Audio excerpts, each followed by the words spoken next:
Olá, tudo bem?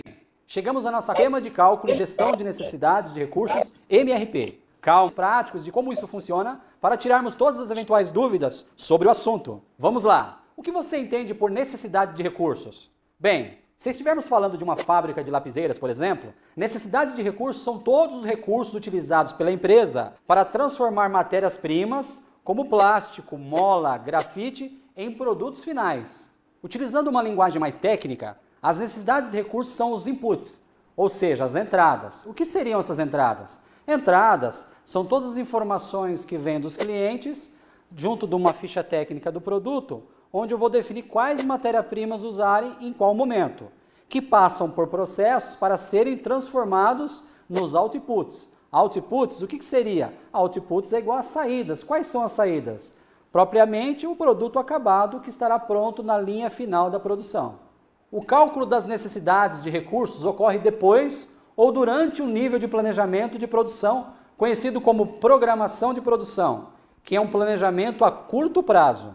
A programação de produção, de certa forma, é um desdobramento do Plano Mestre de Produção, o PMP, tratado no tema anterior. Ou seja, nessa etapa de planejamento, com as ordens de produção, as famosas OPs, em mãos, o responsável pelo planejamento e controle da produção deve programar a execução de cada uma das ordens dos processos de forma a atender às necessidades dos clientes e melhorar o processo produtivo em geral. Ainda na etapa de programação da produção, o setor de compras deve planejar como responsável o momento adequado para a entrega das matérias-primas e componentes que serão utilizados em cada ordem de produção no processo produtivo. Este momento adequado depende muito do acordo que é feito com os fornecedores para entregar o produto no momento exato que será utilizado na linha de produção. Existem dois sistemas de produção muito comuns na indústria: o sistema empurrado e o sistema puxado. No sistema empurrado, o planejamento dos recursos é realizado de forma mais centralizada, geralmente pelo Departamento de Planejamento e Controle da Produção da empresa.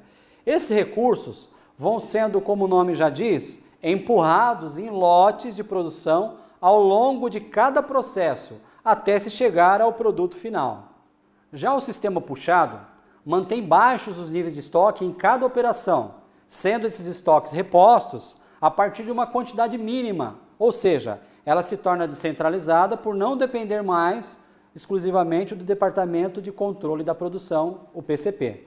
Neste curso, teremos como foco principal o sistema empurrado, que historicamente surgiu ao final da década de 60, para atender principalmente o crescimento da demanda na indústria automobilística. Alguns exemplos que se buscam dentro do MRP são: calcular a quantidade de cada matéria-prima e componentes utilizados na fabricação, integrar os processos de requisição, compra e armazenagem dos materiais, entrega de material para a produção e evitar a falta de produto, mas de forma a manter níveis de estoque mais baixos, porém sem desperdícios.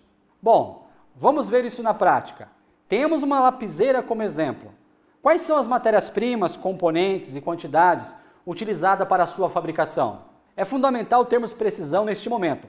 Para melhor entendimento das etapas do processo e saber em qual fase cada material deve ser utilizado, temos que definir a estrutura dos produtos, ou seja, a árvore do produto. Olhe só o exemplo a seguir. Assim, podemos saber, por exemplo, quantos gramas de plástico do tipo ABS precisamos para produzir 20 lapiseiras e quais componentes precisam estar disponíveis no setor de montagem. É muito comum a estrutura de cada produto da empresa ser inserida pelo pessoal de engenharia ou mesmo da área de planejamento e controle da produção, o PCP, nos sistemas ERP. O que seria o sistema ERP? A sigla ERP, Enterprise Resource Planning, significa, na verdade, um sistema integrado, onde você tem todas as informações de entrada de matéria-prima e saída dessas matérias-primas, além de estar também juntamente com a área financeira da empresa. Já em empresas de menor porte, essa estrutura pode ser montada utilizando-se da ferramenta do Excel, ou seja, as empresas que não têm condições de ter um software, um ERP, para operacionalizar o sistema de produção, o Excel é uma ferramenta que pode ser muito utilizado e é isso que nós vamos estar evidenciando e enfatizando nesse nosso treinamento. Em ambas aplicações, a função dessa estrutura de produtos é calcular a quantidade de material necessário quando gerada uma simples ordem de produção. Em grande parte das empresas, essa estrutura de produto é montada em um formulário ou uma estrutura chamada de ficha técnica. Nessa ficha, temos as informações para calcular a quantidade e os custos dos materiais envolvidos. Para finalizar, podemos resumir a essência do MRP em compra somente do necessário e adquirir os materiais o mais tarde possível, minimizando os níveis de estoque em processo. Chegamos ao final de mais uma aula.